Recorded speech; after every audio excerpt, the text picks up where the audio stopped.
International Women's Day. And we'll be focusing on International Women's Day at the second hour of this town hall, where we will be joined by Hanieh Jodat, who's been on frequently on these town halls. She is the um, chapter coordinator of our national based chapter, the Progressive Democrats of America Greater Middle East Alliances. And of course, she's Iranian-American, and she'll be talking about the situation in Iran with a focus on women in Iran. And we may yet be joined by Cori Bush. There is sort of an apology from the situation there is that she does have scheduled events that she's moving in between, but hopefully she'll be joining us in the second hour. If not, we'll have her on very soon. And in about 30 minutes, we're going to be joined by Suzanne Gordon. And Suzanne Gordon is a senior policy analyst at the Veterans Healthcare Policy Institute. And really to continue in the vein of our town hall a few weeks ago, which we got incredible response for, which there were a number of reports actually as it was 2 weeks ago from people who had lost their positions due to the cuts from DOGE and other attacks on really the executive branch departments by the Trump administration and all that that entails in terms of the focus of service of the federal government for the people of the United States and a remaking of the federal government into something that serves the interests of a minority of people that, of course, the Trump administration in general serves. And before that, we're going to be joined by somebody who has just always been one of our very favorite and people and a very eloquent activist and analyst in American society and a partner with PDA for the longest time, really from the get-go, is Reverend Rodney Sadler. And Reverend Sadler won a huge victory. I mean, yeah, a landslide victory over an incumbent for the state assembly in North Carolina. And he'll be joining us in about 12 minutes to talk about that in terms of that race, what it means, and what it means for North Carolina. Of course, we did lose a very, very close race with an endorsed candidate, which was quite painful on Tuesday evening, with Nida Alam losing by less than 1%. Wasn't really, the election wasn't called on election night, but by Wednesday morning, Nida's campaign saw that there weren't going to be enough votes coming in that would make up the difference. And so she conceded to the incumbent Valerie Fouché.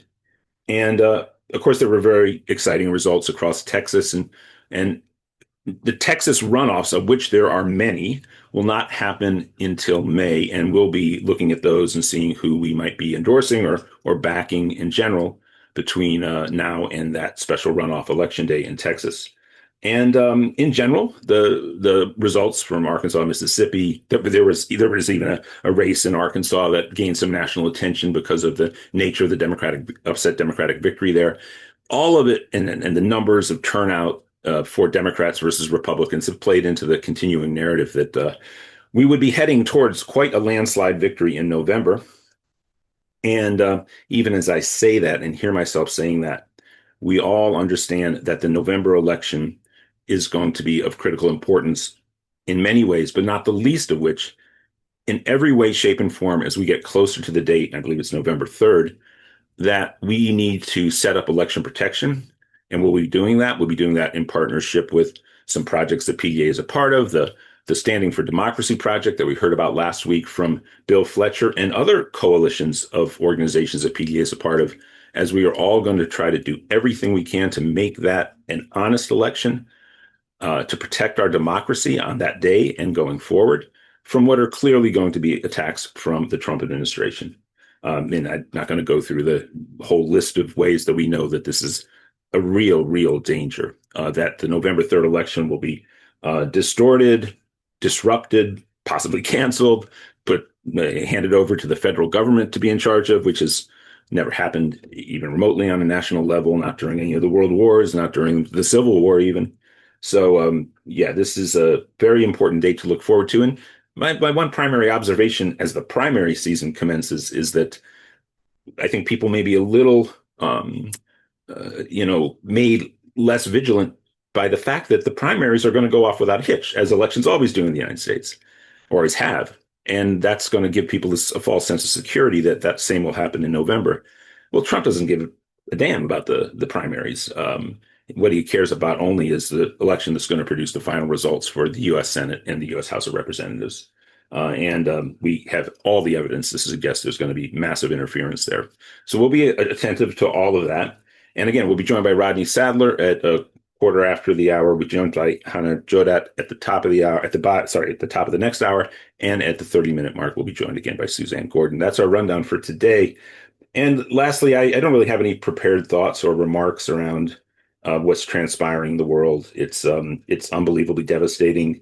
If you think the United States couldn't become more askew and more nefarious on the domestic and international stage, well, I think they've really even hit new levels of just it's hard to interpret exactly the sequence of events that led to where we are right now, but we are where we are, and seemingly just involved in trying to generate an incredible amount of devastation against the people of Iran, the government of Iran, without a clear strategy and the relationship of the United States to a government that was committing a genocide against obviously the Israeli government against the Palestinians in Gaza, and now the United States is in full partnership with Israel, and the nature of that relationship is something that's being analyzed and speculated about by people all over the world. And the one thing that is certain is the result of that partnership is something that we here at PDA oppose, that the majority of Americans oppose, and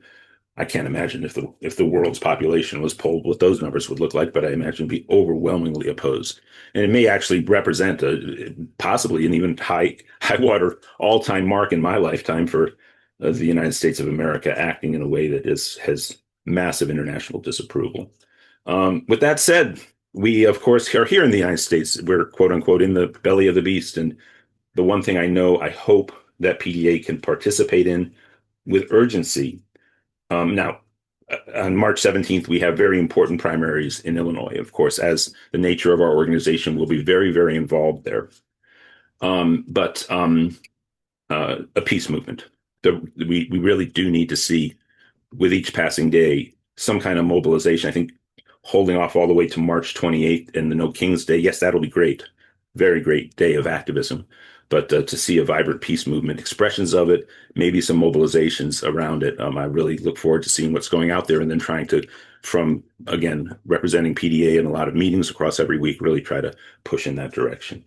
With that, I'm going to go first to Mike Fox with our PDA to-dos for the week, and then to Donna Smith, and then over to Rodney. And Mike is going to give us our PDA to-dos this week, as well as talk a little bit about a race in Georgia, special election on Tuesday. And after he has his what he has to say for our PDA to-dos, I'll come back and maybe just riff on that for about 30 seconds before I throw it to Donna. So, Mike, the floor is yours. Thank you, Alan. Can you hear me? Yes. Thank you. And to-do number one, gang, as always, what? Revel in the fact that you're surrounded by people who get it every Sunday, 4 o'clock Eastern, 1 o'clock Pacific. We are here to learn, but most importantly, bond and act. Okay. So literally, y'all make me healthier by being here. My apologies for the mask. It's a long story. No, I'm not ice, but in any event, doctor's orders, will leave at that. And I know it's off-putting and I apologize. But bottom line, we are here to show solidarity with each other in these tough times. There is no question we can turn this ship around, no question. But it's going to require focus and consistent daily work. And that can become daunting. So in events like these, we come together, show each other that we have each other's backs, and we get to work, okay? So that's to-do number one, revel. Know that you're surrounded by people who get it, and I hope you feel better when you leave this call than you felt when you came here, okay? Now, doing. Take notes is number two, because there's going to be a big long list here. I'll be tossing into the chat the official PDA to-do list. It's a dynamic document that updates regularly. Bookmark that. But it's always good if you're taking notes. If you're like me, the Luddite that I am, literally, I have a clipboard and a pen.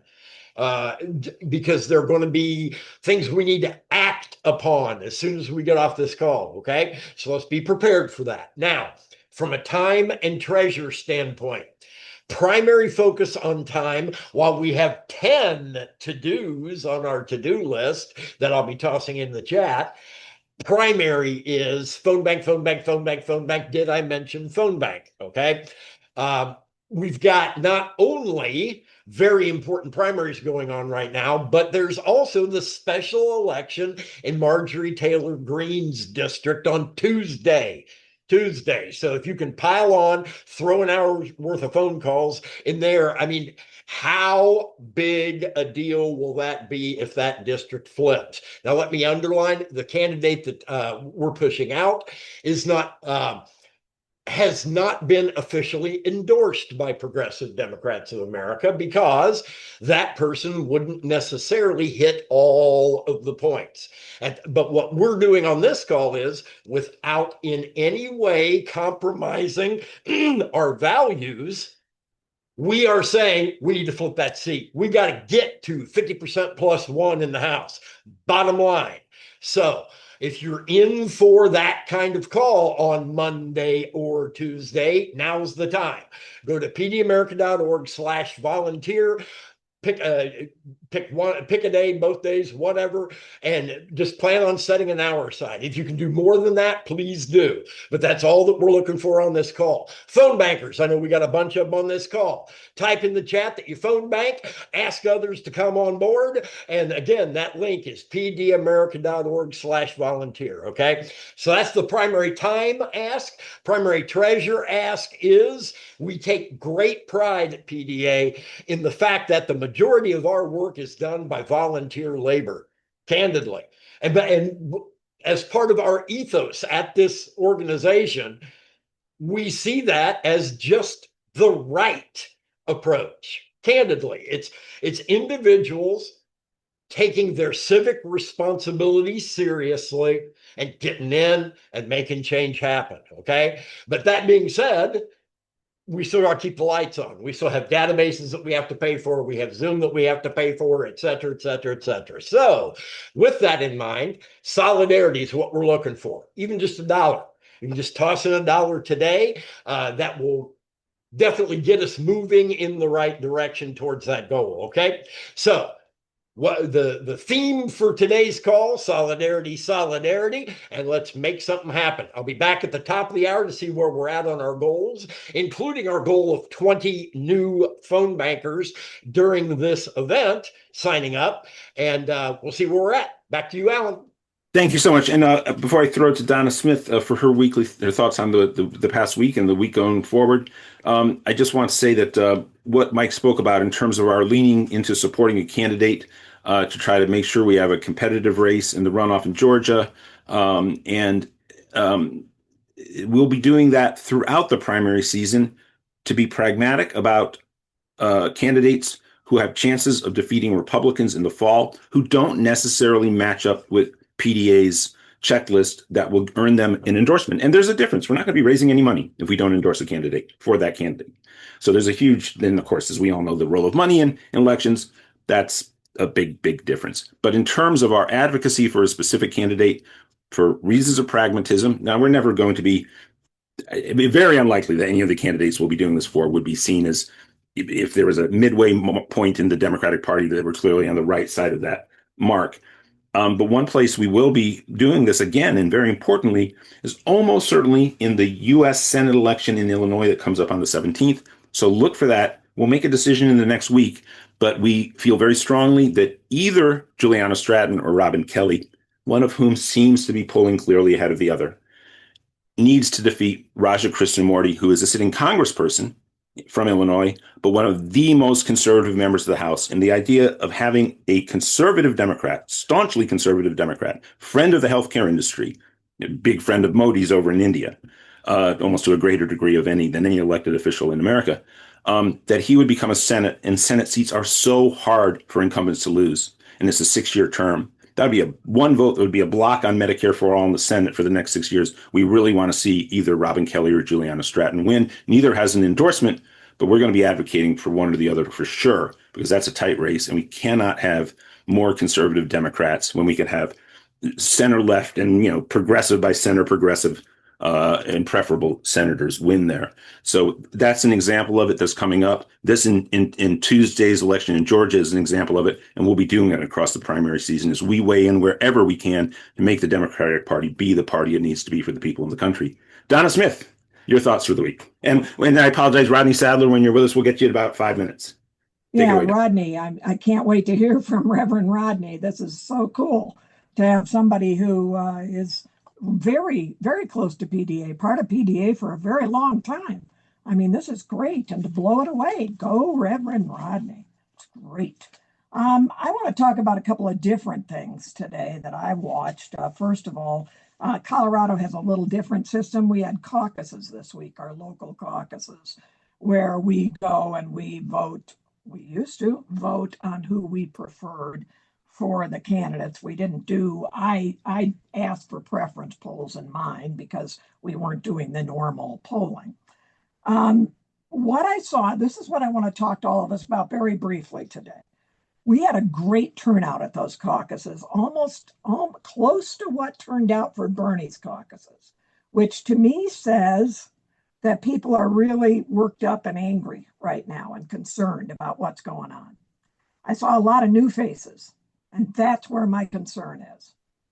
I watched establishment Dems in my own area and state be very controlling of the whole event and not really be welcoming or neighborly with the new people coming to our caucuses. That is dumb, Democrats. Even if you think you know more than a new person you're talking to about the subject, let's not lecture people. We're going to lose them. The other thing, we got to cultivate these new people, right? They're pissed. They're mad, like we all are. But they're also mad at the Dems if the Dems continue to do things the same as the Dems have done them before. So we got to demonstrate that we are different, that we really are progressive, that we really are going to make things better, not just that we're anti-Trump. That we all are. The other thing that's playing in Colorado is Michael Bloomberg, believe it or not, has donated a huge amount of money to Michael Bennett's campaign to be our next governor. Michael Bennett is a U.S. Senator. He wants to be our next governor, and then he will appoint his replacement in the Senate. But he won't tell us who that replacement will be. We think it might be Joe Neguse, one of our congressmen, good congressman, no objection. But the objection I have is voting for a person and knowing I'm actually voting for two people, one of whom I don't know for sure. That's not okay with me either. But Michael Bloomberg is a very, very friendly person to Israel, right? He is all over the U.S.-Israel relationship. And for him to give $1 million over to Michael Bennett to run against Phil Weiser, who is our attorney general, and who had to go to the caucuses to get support and wanted to go to the caucuses, Michael Bennett just got signatures to get on the ballot. You can do it either way or both in Colorado. He just paid signature gatherers to go to all of the districts and gather enough signatures. We got to get money out of politics, folks. We must get money out of politics because money is buying elections just as surely. You know that, but we got to get it out of there. So two things I learned from those caucuses. New people got to be appreciated, welcomed, and especially the young. Lift them up and be glad they're there. And we got to talk openly about the money that's flowing from the people who like war with Iran, who want Trump and Netanyahu to work together. Let's be very clear about what we don't want. We don't want war. We want peace. PDA has always stood for peace, and we must stand for peace now.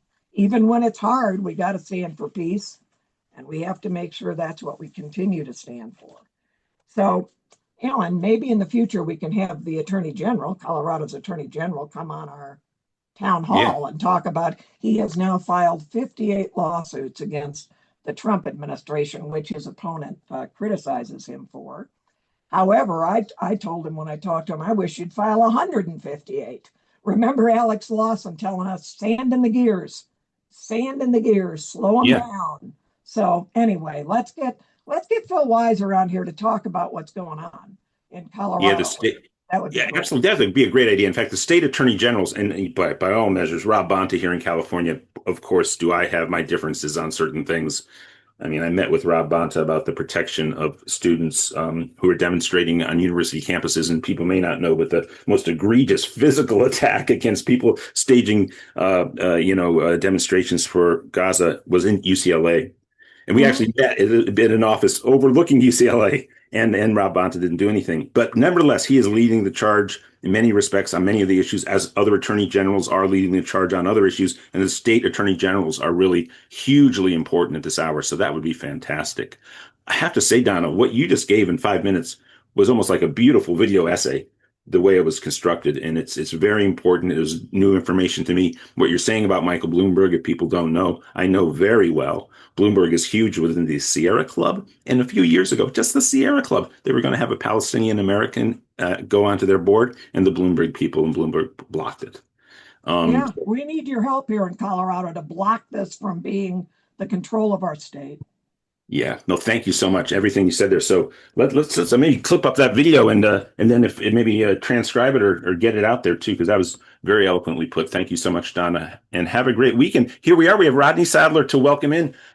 Staff, if we can see Rodney Sadler. Wow, and let me Rodney. folks, everybody's gonna love this, folks. So I'm just gonna take this off of your own website. Rodney Sadler is a father, minister, and Bible scholar running to represent Northeast Charlotte in the 106th district. Now, he won that race for the primary with an amazing 70% of the vote. The incumbent, name of Carla Cunningham, I believe I'm getting that correct. Yes, Carla Cunningham received 21%. And I really want to just, for a second, before, of course, we hear from Rodney Sadler about the race, and a question for Rodney, so I don't forget it, is apparently there's no Republican who ran, so you're going to win this in November, but you don't get seated to November, so please clarify that. But I want to frame this race in general for folks. My understanding is that Carla Cunningham was as conservative a Democrat as existed in the House caucus of the Democratic Party in North Carolina. And Rodney Sadler is one of the great progressive thinkers. And in my opinion, every time I talk to Rodney, the analysis and the sense that also that his perception can reach people and connect with people, he won. So here we have a very progressive Democrat winning over a very conservative Republican Democrat, and inside that battle between progressives and moderates in the Democratic Party, when you see a seat being held by a moderate, in no way, shape, or form does it not mean that a progressive challenger cannot defeat that incumbent conservative Democrat. And this is a great case of it. Welcome, Rodney Sadler, soon to be, again, is it House of Representatives? So be Representative Sadler to our PDA Town Hall. Welcome. Thank you so very much, Alan, Donna, Mike, everybody that's there. Just grateful to you. And let me just start off before I say anything else. Thank you so much for your support. I really appreciate the support, the encouragement, fundraising efforts, and all things that were done for this campaign. Being able to speak to other progressive thinkers, being able to ponder with you all what things we need to do in order to bring the people forward. I want to start off by correcting you on one thing. I did not win this race. We won this race. This was the people that won the race, and we worked together and did something remarkable. I had an incredible staff, an incredible team of folks who were dedicated to seeing change take place in this district. And not only that, we had people from around the district of 106, around Mecklenburg County, around North Carolina, and literally around the country, from California to Massachusetts to all the way down here in North Carolina. We had people that were working day in and day out for our campaign. People were working because we said we need a change. We need to find ways to make sure that people can afford to live in a place like Charlotte where prices are getting out of hand, that people can afford to be able to buy a house and rent because things are getting out of control, that people would be able to have access to health care. And I, of course, am always pushing for a single payer healthcare system to make sure that everybody will be protected and that we have quality education for our kids, that you don't get a different quality education as a Black kid in North Charlotte than you do as a white kid in South Charlotte, that all of these things are balanced out, and that we can protect things like voting rights. And this is overly important in a state like North Carolina that has been gerrymandered to death. We watched them steal a seat from our U.S. Congress, from the Democrats. We are a state that should be 7-7 Democrat Republican. That is now 11-3. And if they could figure out how to gerrymander the other 3 away, they'd certainly try to do it. So we've got a significant race. And this is one of the things that I realized early on, that what goes on in this small race has an impact not just on Mecklenburg County, not just on North Carolina, but around the country. And that's what we're running to change, to make sure that we can protect the people of America in some significant ways. This race was, a true testimony of people working together. In part, we won this because the unions came together and said, we're supporting this kind of change. And we want to make sure that we in North Carolina aren't a quote unquote right to work state, but that we'll be able to have collective bargaining and be able to make decisions as a group. We won because we were talking about what does it look like to provide the kind of legitimate change that protects our climate, protects our environment in the midst of a state that has the opportunity to do it. We're the second largest solar producer in the country behind California, but we still seem to be hedging ourselves and not expanding the potential and still trying to develop more fossil fuel infrastructure. We know that we need to change that. And the people of our district recognize that the current representative is hurting the people, making decisions that harm our children when they take money away and give it to voucher schemes for education, taking money away from our public education system and watch our public education system go downhill. They were doing things like allowing Duke Energy to build more fossil fuel infrastructure and raise utility rates in the process. And people continue to struggle because we can't afford to pay for it. I think the biggest faux pas, the biggest mistake, I'd say the biggest crime that our current representative committed was when she supported HB 318, which you all don't know.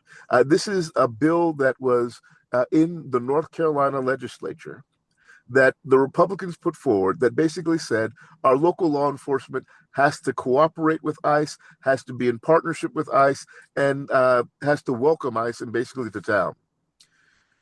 Our governor, as well as all the Democrats in our district, stood against that bill. Once it passed with Carla Cunningham's support, the governor vetoed it and said that this is fundamentally problematic and was using his veto power best they could. And one Democrat, Republican, very dangerous state in North Carolina, one Democrat can give the supermajority back to the Republicans. I'm sorry.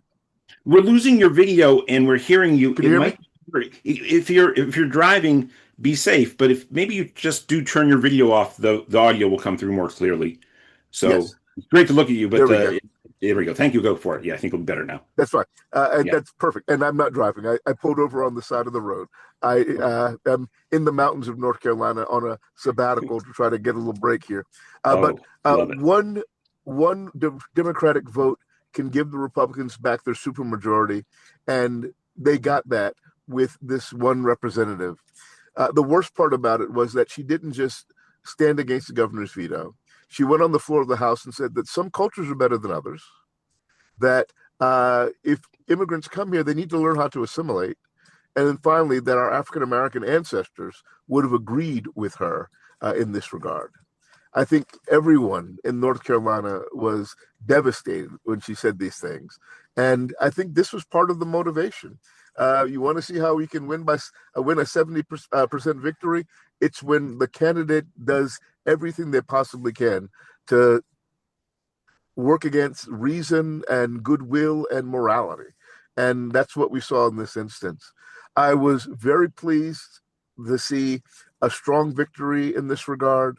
I'm very pleased to see that the people of North Carolina said, this is not the way that we want to move, and that we need to do something different for our future.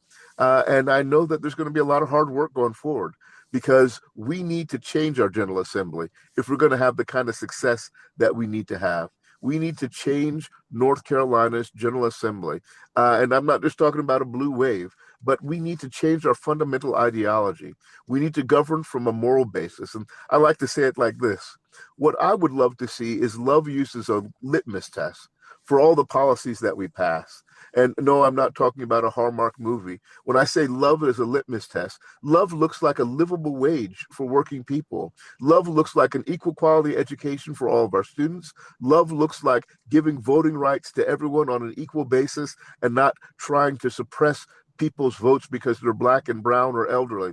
Love looks like making sure that we have health care that everyone can have access to and everyone can afford. And if we use love as a litmus test, I think that we will eventually have the kind of state that we've talked about having for all this time. So very pleased that we are able to talk to you now to come back and report on a victory. You're 100% right. I don't have an opponent for November. So good Lord willing, I am officially in the General Assembly, but I have to wait till January before I'm actually seated, and we'll see how that goes. I know that a lot of shenanigans can take place between now and then, but we're going to do the best that we can to protect against that. Well, let me say, Reverend Sadler, I speak to you, and occasionally I've reached you on the weekend, and you've been once or twice you've been on a break, and I love that you get to take a break and to reflect up in the mountains of North Carolina. It must be beautiful up there. But having said that, and knowing that you will be seated in January, that does free you up with, I think, what everybody listening can say is a tremendous amount of eloquence and a very beautiful vision for truly progressive American politics, one that serves the people and the needs of the people, and again, that's reflective of the ways in which the system of the political, economic, social contract across the United States and in North Carolina too has not been working for average households. It's beautifully articulated, and so I would love to partner with you going forward, not just for messaging in the state of North Carolina, which of course is in the Senate seat that's up there, is going to be a very important race, as potentially the Democrats could win North Carolina, Iowa, Maine, Ohio. That would be enough seats if they hold all their own seats to get a majority in the Senate, and that's hugely important to block the continuation of right-wing judges going through and being approved of by a majority of Republicans, or a 50-50 plus Vance in the Senate.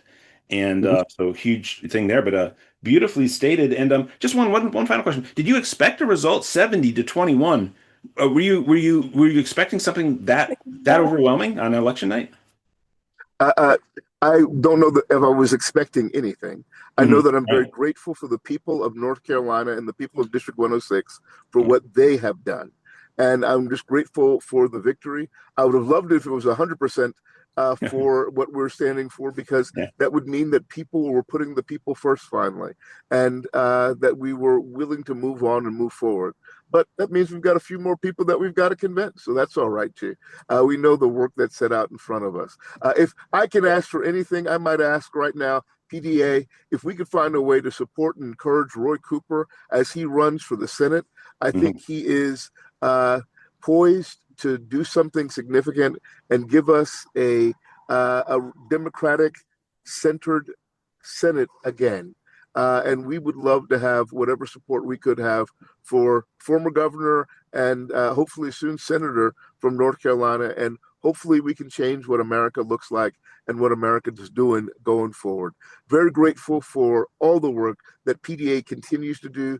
Very grateful for progressive voices that never let us settle for the way things were, but that continue to push us toward the good that ought to be. Thank you so much, Alan, for all the work that you do as you lead PDA. Thank you so much, Rodney, and thank you for being such a brilliant guiding light for all of us. We will be in touch and we will work together, and we will be doing exactly as you said around North Carolina. PDA will play a very, very, I think, important role, folks, to Reverend Sadler, this message, and to everybody here. Look, we are in a situation, and you just have to reflect upon. Okay, was Kamala Harris the perfect PDA candidate? No, but think of an America right now where she was president and not Donald Trump. we would not be in the kind of crisis we're in now, and then really across the board crises, the amount of devastation and destruction in households and families that have had their lives disrupted and, dare I say, ruined because of the Trump administration, and just everything about the turbulence that's going on in our society and our political system would not be happening. And I think the difference between victories in the midterms and an inability to win control of the House and or the Senate would again be a very stark contrast in the 2 years that followed.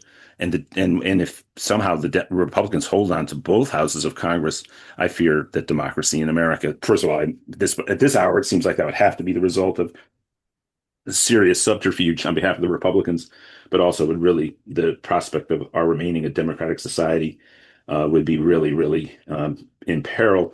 So we'll do everything we can. And a big role that we play, folks, just to lay the table for this before I introduce Suzanne Gordon, and thank you so much, Rodney Sadler, for joining us, is that, there are going to be very close elections. And there are a lot of people on the progressive left who can get frustrated with the Democratic Party. And even if there's a circumstance where there had been a close race in a primary and the progressive lost, but then there's going to be a close race in the general, we have to persuade, because of the historical moment, and we will do this across the board, that we will need to see the Democratic Party win these majorities in the House and in the Senate. And the people who caucus with them, there are, of course, a few independents who caucus with the Democrats. It's not all about the team label. It's about defeating the Trumpian, absolutely reactionary, anti-small d Democratic agenda. It needs to happen now. We need to preserve having an open and free society in America. So we will be doing that. And no place more than in the Senate race in North Carolina. So we will really play that role and lift up this victory that we will attain. So everybody. Thank you. And Alan, one other thing, yep. if I could just say, please, let's talk about things that we might do in North Carolina. I think if we could talk about what a progressive agenda looks like in North Carolina and build on this with me, with other people in our caucus, I'd love to have that partnership. Thank you so much, and God bless you. Thank you so much, Rodney Sadler. Yes, indeed. In fact, yes, there are progressive things, of course, we can do. It's true at the national level, there's a lot of defense being played, but thank you for that. And of course, that is what is going to lift up Democratic Party politics and progressive politics for sure across the country, not only in North Carolina, but a positive vision, which we certainly have here at PDA, but no one is more eloquent in expressing it than Rodney Sadler. So thank you, Reverend Sadler. And with that, I want to see in a moment if Mike Olis is here and is able to join me in introducing our next guest, who comes to us through Mike Olis, which is Suzanne Gordon. But I know that Mike, always busy, is out at an event in Gary, Indiana, doing the work of PDA and the people. And if Mike's unable to turn his camera on or unmute, then let me introduce Suzanne Gordon. And what Suzanne Gordon is here to do is to really continue in a presentation about, in this case, around the VA, the Veterans Healthcare services that are provided by the federal government, and the ways in which the sort of DOGE offensive against the executive branch of the federal government and the Trump administration's policies in general have impacted negatively on the VA, and in the way that follows from everything that we heard from the people who spoke at our town hall a couple of weeks ago. So Suzanne Gordon is a senior policy analyst at the Veterans Healthcare Policy Institute, as well as a journalist and co-editor of a Cornell University Press series on healthcare work and policy issues. Her latest book, co-authored with Steve Early, I'm a big fan of Steve Early's, by the way, excellent reporter and writer, and Jasper Craven, is Our Veterans, Winners, Losers, Friends, and Enemies of the New Terrain of Veteran Affairs from Duke University Press. Again, the title of the book, because I just read that rather quickly, is Our Veterans, Winners, Losers, Friends, and Enemies of the New Terrain of Veterans Affairs. So welcome, Suzanne Gordon, to our town hall. Thank you so much. Can you all hear me? We can, yes, indeed. Oh, great. Thank you. Alan, I'm a big fan of Steve Early, too. He's been my husband for 46 years. Oh, well, there we go. Say hello. Yeah, I will. So I'm really excited to be here with you today. I've been writing about healthcare and doing patient advocacy for, goodness, close to 40 years now. And I was looking over the program of the PDA, and also, of course, I know so many of the folks on your board, and Donna Smith's work and Michael Leidy's work and Jim McGovern's work defending the preventing the closure of the Northampton VA when the Biden administration was trying to shut down 30% of VA facilities in the country. And the parallels between what you're fighting for and what we're all fighting for in the VA, the overlap is really extraordinary. Obviously you all are fighting for healthcare as a human right, and the VA delivers healthcare as a human right to a tragically small part of our population, which is military veterans, and in the process really establishes a model for what healthcare could look like for all of us if we had a national health system. The VA is an engine of economic justice for this small group of people, in that it provides essentially what I think of as concierge care for poor and working people. I wish I could get my care at the VA when it's at its best, fully funded and fully staffed. And I know exactly who I would go to as my doctors, one of whom is on this call. Anti-big money in politics. The people who are trying to kill the VA are exactly the same kind of people that are kind of trying to kill democracy, that are trying to kill Medicare for all. They're Optum, which is a third-party administrator of the VA's private sector healthcare network, is owned by United Healthcare. The Big Pharma, which has detested the fact that the VA is the only healthcare system in America that negotiates prices for drugs and has a reasonable drug formulary, is determined to kill the VA. And so there's another overlap. And of course, ending wars and occupation. The VA is a healthcare system that treats people who show us the folly of these wars and military adventures overseas. And we're about to see more patients coming into the VA because of this. So I'm here to talk to you a little bit about how you can join, or if you already haven't, the anti-VA privatization movement, and why folks who are in the progressive movement need to do that if they aren't already doing that. I have spent God knows how many years, decades, fighting for healthcare reform in this country in a single payer system. And the VA is the nation's only, it's not exactly a single payer system, but it's definitely a socialized medicine system. The VA, we have a socialized medicine system in the United States, and it's called the Veterans Health Administration, which is the biggest sub-agency in the Department of Veterans Affairs, the VA. And it runs the nation's largest healthcare system, as well as the Veterans Benefits Administration, which is the nation's largest benefits administration.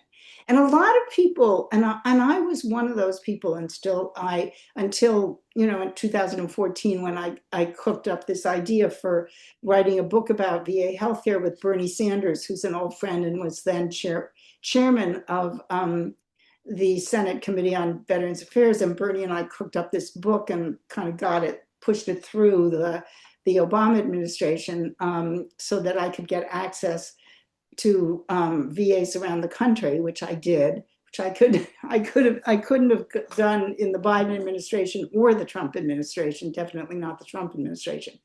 But the VA, a lot of people don't really know very much about the VA.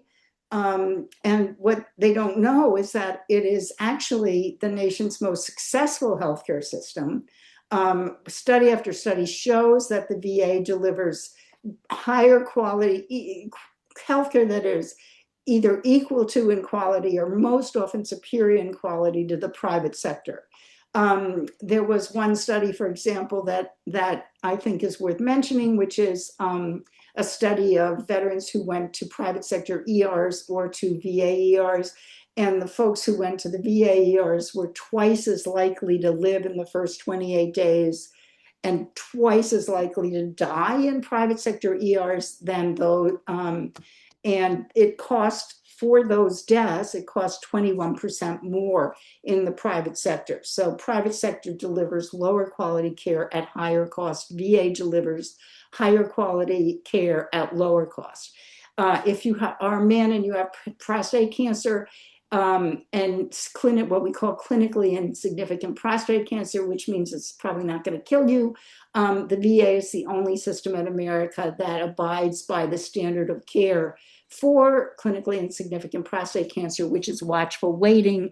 If you go to the private sector for that, you are more likely to get unnecessary surgery or invasive radiation, none of which is risk-free, and you could sometimes die. If you have a neck, shoulder, knee problem in the VA, you're more likely to get first line PT and other non-surgical alternatives. If you go to the private sector, you're going to get surgery even if you don't need it.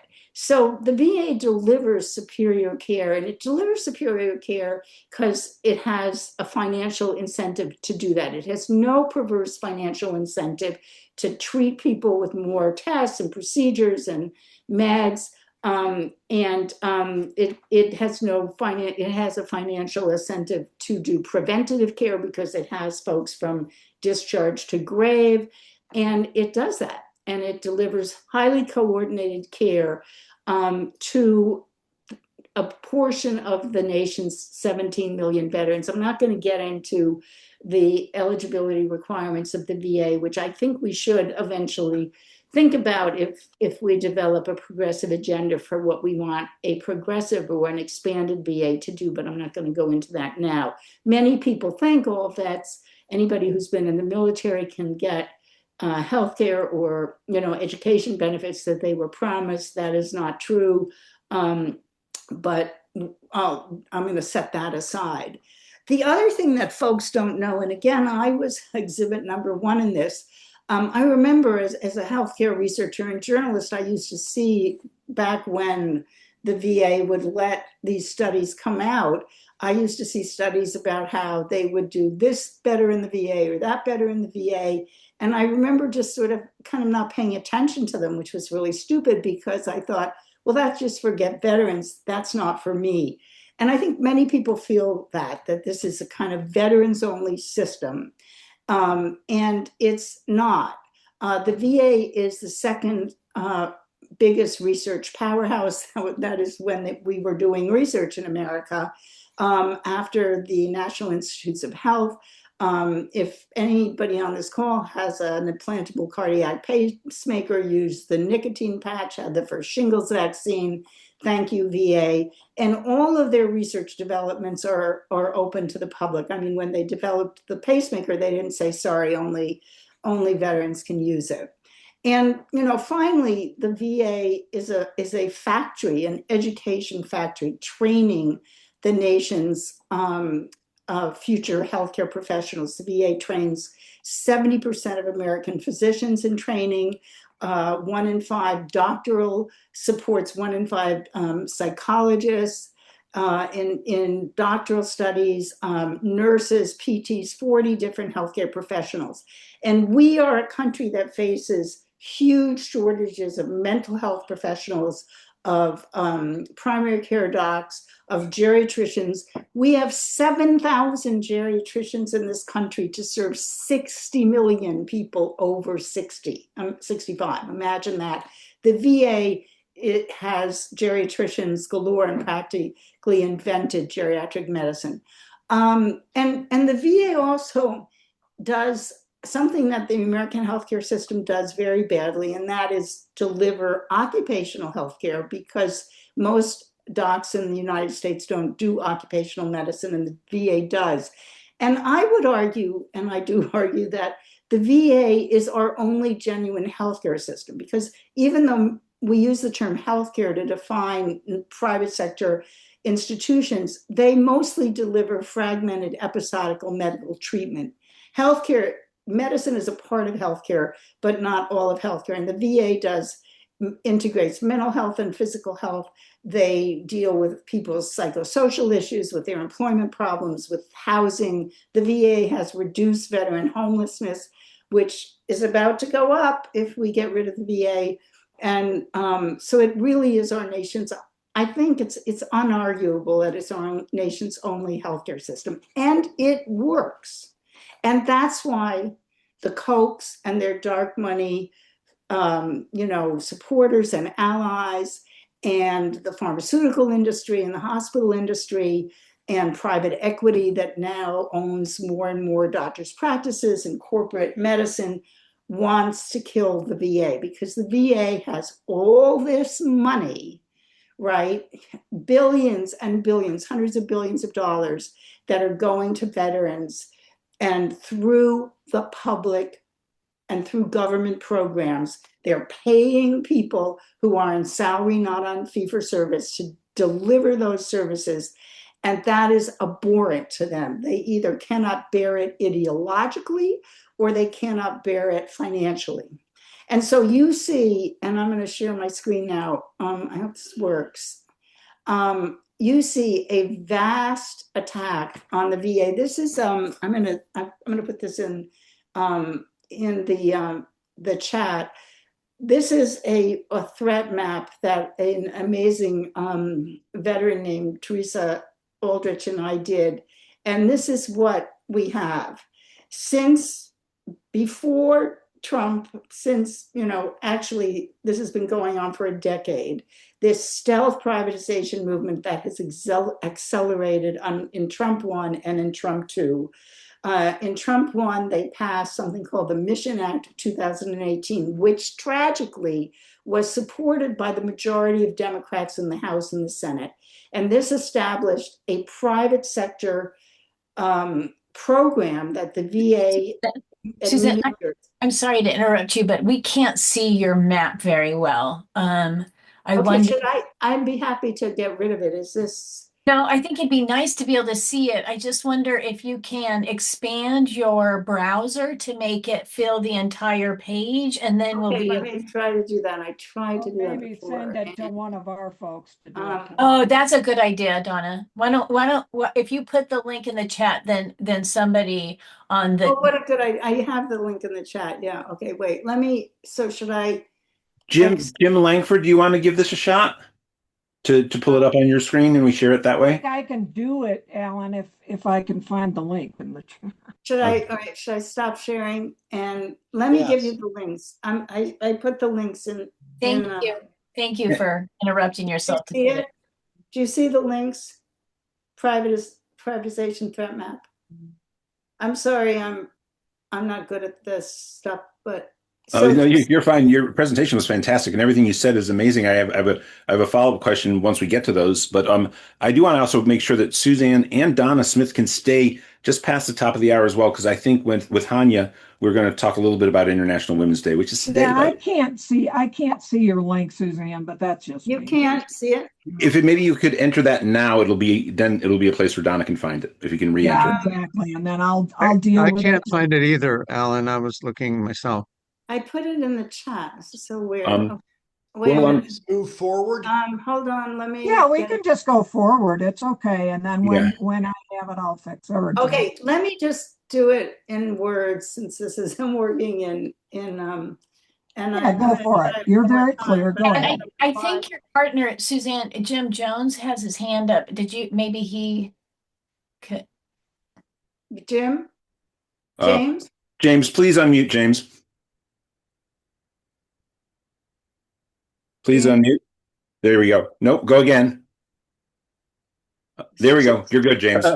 Sorry about that. I'm on my phone here. Yeah, I just raised my hand, Suzanne, because we spoke last night.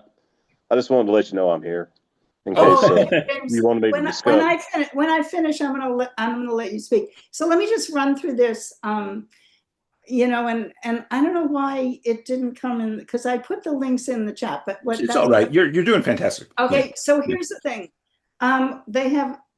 The inaugural goal of the Trump administration in the VA was nominating a very steadfast Christian nationalist to be the Secretary of the Department of Veterans Affairs, former Georgia Congressman Doug Collins. And he began his reign, and it is a reign, by firing probationary employees, abrogating all union contracts, announcing that he was going to fire 83,000 VA employees, canceling research contracts for people who are on these 3-year rolling research contracts, canceling thousands of contracts that the VA depends on, like, for example, in Maine, a contract with a company that tests the safety of radiation equipment in the Togus, Maine VA.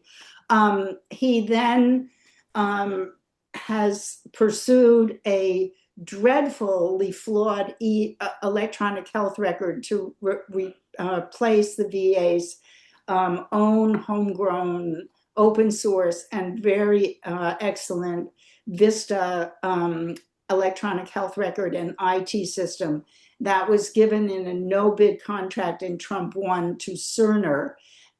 It has been rolled out in 6 sites. It's been a disaster. It's killing people. It's registering wrong drug doses. It's terrible.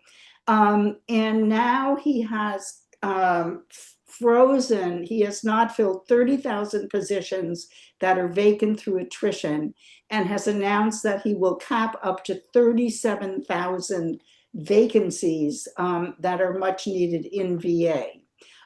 He has also tried to cut veterans' disability benefits. Because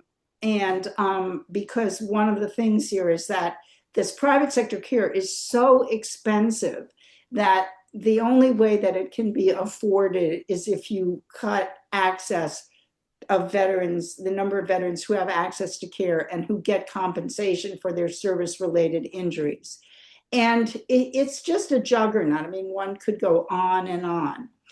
Now, one of the great things and the really positive things is that his attack on VA staffers, on VA services, on VA funding, has produced a huge and very effective group of advocates that include union members, the Federal Unionist Network, which is, as I'm sure many of you know, groups of federal workers who are in usually very moribund federal unions and who are very active now. These very steadfast Veterans for Peace, Save Our VA campaign, Common Defense, which is a progressive veterans group. Mm-hmm. We have VA docs, courageous VA doctors like Matt Stevenson, who are fighting about this, Unite for Veterans. There's a really big group of people who are fighting this. And we are winning, which is very important for people in government and VA to understand. We are winning. We have rolled back efforts to cut the research contracts. We've forced Collins to not fire 83,000 people, only 30,000, sorry. And, you know, they're fighting back on the EHR. When Collins tried to cut recently disability benefits, that produced a big backlash and he had to withdraw. And, you know, the message here is this is an administration. I mean, many people in VA feel very hopeless, right? But this is an administration that throws things at the wall to see what sticks. And if you don't make it stick, they take it back. And that's what we have to do. And, you know, my hope here is that we can form an alliance or a partnership or whatever you want to call it, where folks who have not already made the VA an issue or attached the VA to the larger issues that you're fighting will join this battle. And we need to make in the 2026 elections, we need to make the VA an issue, because this is the nation's healthcare system. This is a healthcare system that serves us all. This is a healthcare system that is a model for government involvement in healthcare, and we cannot let it die. Many healthcare reform activists have already joined in the fight to stop VA privatization. People are calling their Congress people. But I think that we need more. We need more action. We need more discussion with candidates to have them discuss VA in their campaigns. We have some amazing vets who are running for Congress or the Senate. I mean, Graham Plattner in Maine, Richard Ojeda in North Carolina, Dan Osborne in Indiana. They need support. And we need really, I think, to also expand the kind of constituencies that progressives talk to. Many progressives write off veterans, right? They're all, Trumpers, they're all, they're impossible, they're all conservative. And I think we need to reach out to veterans who are suffering from these cuts, from this defunding and so forth. And dealing with VA and fighting for VA and non-veterans fighting for VA really allows us to reach out to people that either have been politically inactive or even voted for Trump. I mean, I've had conversations with veterans about VA healthcare in front of VAs and rallies in front of VAs where people would have shot me 2 years ago, and they're suddenly realizing that, wait a minute, he said he wouldn't do this. And in fact, he is doing this. And so I really hope that moving on from here, we can have more discussions. And I know Mike and I have talked about us doing a 60 to 90 minute training around talking to folks about VA and how you can organize folks around VA. And I look forward to doing that. I'd love for James, if you have a minute, to just give you a veteran's view, a brief veteran's view of what's happening to VA and how that is impacting veterans and why we should reach out to veterans. James lives in North Carolina. He works for the National Park Service and he's a VA patient. So if whoever recognizes folks could maybe give James a couple minutes, that would be super. Trying to find James and send him a request. Or James, if you can raise your hand, that's hopeful. He's already unmuted, Mike. He's already unmuted. Yeah, I can't turn my video on if somebody wants to do that, or it doesn't matter. Yeah, just James, you want to talk? Yeah, I'm trying to. Well, it says I can't start my video because we don't need your video. We just need okay. your voice. All right, yeah. So anyway, yeah, like Suzanne said, I'm a veteran of the Gulf War. I served 8 years in the Army from '89 to '97. Served in Iraq, Kuwait, Saudi Arabia, that part of Southwest Asia during Desert Storm. And so I was exposed to all kinds of, contaminants while I was in those countries. Everything from, burn pit smoke, depleted uranium munitions. We fired a lot of those munitions. I was in a cavalry regiment, and so we had M1 Abrams main battle tanks, and we were firing depleted uranium munitions, which are kind of low-level radioactive munitions that pierce heavy armor. And so I was exposed to that. I was exposed to oil well fires, real thick black smoke, sort of like what you're seeing on TV now, where we've bombed those Iranian oil facilities, except a lot more of that when we were there in the early 90s.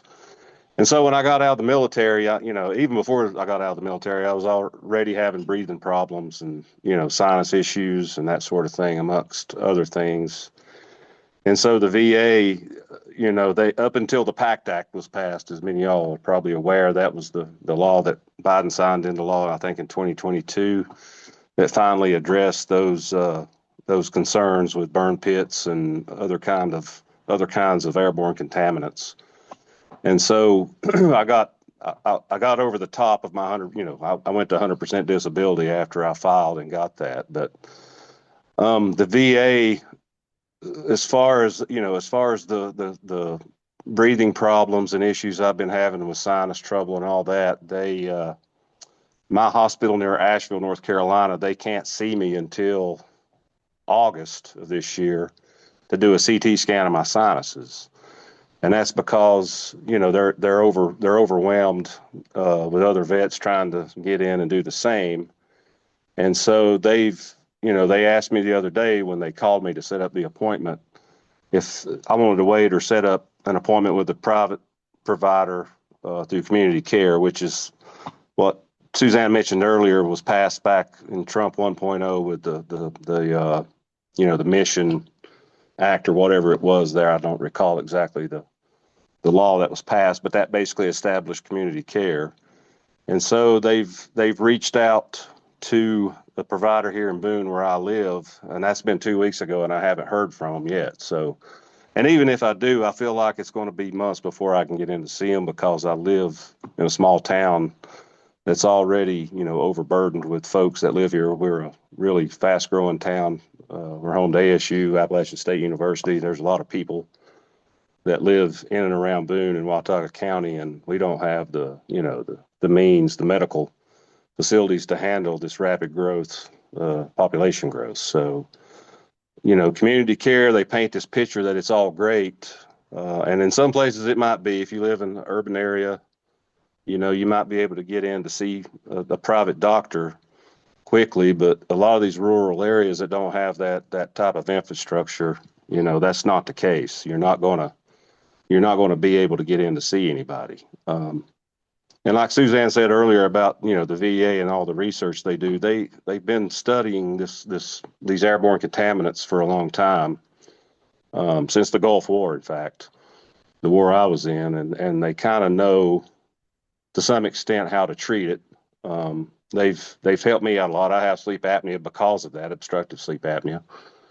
And so, they gave me a CPAP machine and, for free. I didn't have to spend the $1,500 that normally it would cost to purchase one of those medical devices. But it's same way with PTSD. I'm diagnosed in the VA with PTSD. I see a VA counselor regularly, and he's a Desert Storm Iraq War vet. He understands my plight because he lived it himself. A lot of these private psychologists, psychiatrists, counselors, they don't really understand what veterans go through because they haven't lived it. And I've spoken to private counselors through the years, and they do their best to help, but the bottom line is they don't really understand military trauma and the prolonged effects that it has on your mental health. And the VA is instrumental in that. And I can say hands down,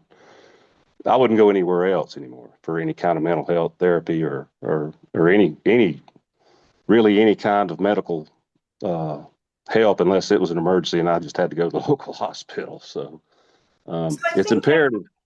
Go ahead. I think what James, I'm cognizant of the time, but I think what James is really illustrating is that what is being presented to veterans as a choice is really, they're being pushed out. They're being pushed out because there isn't enough money and enough staff because it's all going to the private sector. And it's not a choice. And his choice is VA. And he can't get that choice in many instances, and it's only going to get worse. So, can we have a hand for James? Oh, yeah, so absolutely. Please go ahead, Susan. No, I don't know if we have time for questions, but well, I don't think we will. But I of course do want you and Donna and to join Hanieh in a moment around as we segue over to Iran. But let's hold on this for a second because I actually want to be very, very forthright and honest here. There are two things about, first of all, Bernie Sanders is exemplary in his work as an elected official to support the VA. And I think the PDA should, in every way, shape, or form, join him in that and be very clear in achieving the kind of solidarity with the veteran services that you're asking for. And I think we need to do that. Maybe Donna and I can talk with you, Suzanne, about how best to do that at this moment and make sure it's something we continue to do going forward. But I have two questions. One is how obviously PDA has been one of the leading organizations in the country calling for Medicare for all. A lot of probably healthcare activists would see their call for Medicare for all to be, the veterans would obviously have their services, new and improved Medicare for all, the bill introduced by Jayapal and Sanders.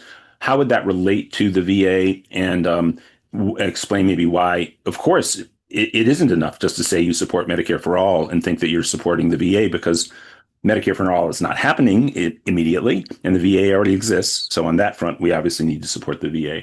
And then what's your sense of how the veteran services would function in a Medicare for All system to think forward? Just because it's the type of question we get at PDA, because again, there certainly is no multi-issue grassroots progressive organization in the country that is tied to the Medicare for All movement more than PDA is. And Yeah. I do want to say this too, by the way, in terms of what everything Suzanne is saying, before you answer those questions, I just want to point out to everybody that the VA in many respects was organized in a way somewhat analogous to the National Health Service in England. And the National Health Service in England, those are hospitals and facilities in every community in England. And it's different than the single payer systems in almost every other country where you have independently operated hospital and doctor services. And if you actually look at the long history of the National Health Service in England, the actual results per cost and the health of the British people are superior. And I think we see that with the performance of the VA too. Obviously, it's a very, in terms of the health and welfare of the people who are the core users of the VA, of course, they're going to have very, very distinctive problems. But again, how would VA remain distinctive if Medicare for All would pass? And explain to anybody who's a big Medicare for All activist why they need to also be fully supportive of the VA at this moment in advance of achieving that. Yeah. Yeah. The VA, in any Medicare for All system, the VA would be supported and funded and would not be abolished. And I think you really have to understand what a huge mistake it would be if anybody in the Medicare for All movement was supportive of abolishing the VA, and I don't think anybody is. The VA has to be conceptualized as a population health system. So, the VA, you have to figure out in the funding, how the VA would be supported and funded. If you had a Medicare for All system, or alternately a national health system, whatever you choose, the veterans could go to the VA, or they could use their Medicare for All, benefits to go to any other hospital. But you would take away you would disincentivize the privatization movement, because, there would be no reason to privatize the VA and capture that money for the private sector system, because that wouldn't be a fact. So it's really super important that people get that in a Medicare for All national health, so whatever form of national healthcare reform you choose, as long as America has this huge military with very significant and very different kind of problems, you have to have a robust VA system. And, in my view, we should let every veteran into that system, because, and like, again, I said, it's too complicated to go into like the eligibility rules for VA, but we should let every veteran in. And we should, I think, let their families in if they choose. Phil Longman, who wrote a book called Best Care Anywhere in 2012, argued that one path to single payer is to have every veteran. I mean, at that point, I guess in 2012, there were like 20 million vets. I can't remember now, we have about 17 million. Let every veteran into the VA, regardless of all the cockamamie eligibility requirements there are, and let their families in. And you would then have probably 60 million people enjoying the benefits of a single payer socialized medicine system. My father was a veteran. Would I then qualify, even though he's dead? No, you wouldn't qualify now if he was dead many years ago, but you would qualify if you were age dependent. If you were an 8-year-old and your dad, was in Iraq or something like that, or I don't know, whatever, how old, whatever. World War II, actually. So, yeah. I mean, but I mean, we could, have discussions about this, but it's super important for folk to, this is a super question that you asked, because it's very important for people to be able to answer that question. Because I have heard people who support Medicare for All say, oh, well, a patient's a patient's a patient, you don't need the VA. Yeah. And that, ignores the reality of the kind of healthcare problems that these folks have and the expertise that has been built up. And it also ignores the research and teaching function of the VA, which has to be supported because that supports us all. Also, the infrastructure exists. It's there, right? Yeah. So you can't. Yeah. And you know, I would argue that in a situation where you have a declining veteran population, certainly in some areas, the VA could accommodate non-veterans. I mean, this has happened. It happens in medical emergencies like COVID, where basically, I mean, the other thing I didn't mention is that the Veterans Health Administration has a fourth mission, which is to serve as a backup to the American non-healthcare system in periods of regional, local, and national emergencies. So, for example, when Hurricane Maria was in Puerto Rico, the VA hospital was the only functioning hospital on the island, and non-veteran patients could come. In COVID, all VAs emptied, their ICUs and welcomed non-VA patients. Fortunately, only that only had to be used in New York, New Jersey, and Louisiana. But non-VA patients filled ICUs in those cities during the COVID emergency. So, I mean, it's, and fundamentally, I mean, I'm for Medicare for all, but we have to recognize that Medicare for all only solves some problems, not all of the delivery problems in the healthcare system. And the VA is able to innovate because it pays for and provides care. And I think if you had a Medicare for all system, you would have the ability to translate and transpose or bring in, export many VA innovations like the integration of primary care and mental health care, the use of pharmacists in primary care clinics, dietitians, social workers, et cetera, into private sector healthcare, because you would have a more rational payment system and more money to spend on healthcare innovation rather than profit. Donna Smith, your thoughts, and then what we should probably do is we will have to maybe wrap the segment, but really commit to being in dialogue with you, Suzanne, as we figure out a way to really lock PDA into support for the VA as we go forward. And maybe also, Donna, we can also bring this over to the Medicare for All table too, and I can just quickly bring it up on the next national call and confirm that the support is there as well, which I believe it is. So Donna, please go ahead. Oh, absolutely. The nurses from... Hi, Suzanne, by the way. Hi, Donna. How are you? Good, thank you. The National Nurses United, California Nurses Association, has nurses organized in VA medical centers around the country. So we very much were, the nurses were very much involved in trying to work with the VA, also, and still are.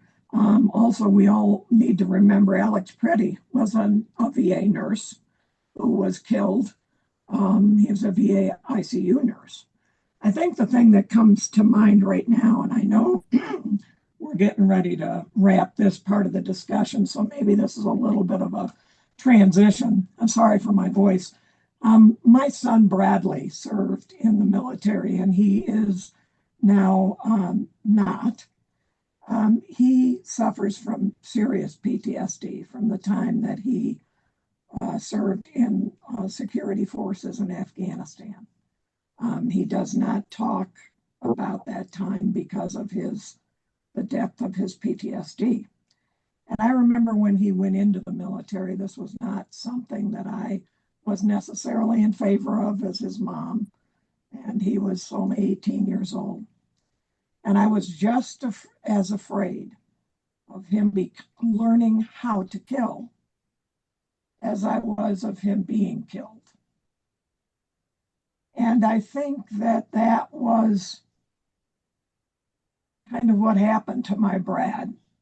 We took a gifted jazz trombonist who gave the world music and art and joy, and really did some serious trauma to him in the effort to defend the country again, from a war that I find war incomprehensible generally.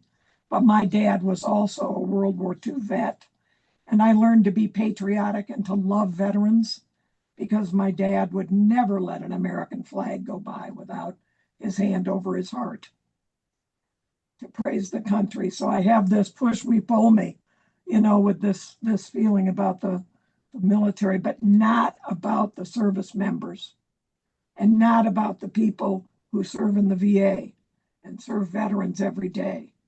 We have to protect that system. The private healthcare industry is not a system. The VA is the only health system we have in this country, right?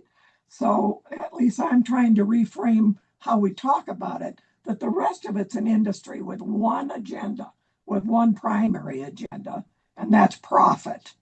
That's not the VA's primary agenda. And I'm grateful for it. And before I close and before we hear from Hannah about what's going on in Iran, which to me is so tragic, James, thank you for your service. And I'm sorry that service did damage to you physically and mentally. And I'm grateful that the VA is helping you. I'm grateful they're there. And I'm grateful for my son, Brad, that he participates with counseling and that he also gets these, and this speaks to your research. He was going to need both knees replaced. He's now, I know you all don't think I'm this old, but I am. Brad is now 51 years old. It's impossible. But anyway, Brad was going to need both knees replaced, but now he's getting a groundbreaking new treatment where they withdraw plasma from him and re-inject it in his knees to heal his knees. It's fascinating, much less invasive, and it really helps him. So all that you said, Suzanne, and all the work you've done, thank you. And yes, the Medicare for All movement will fight and protect the VA because we must. We must.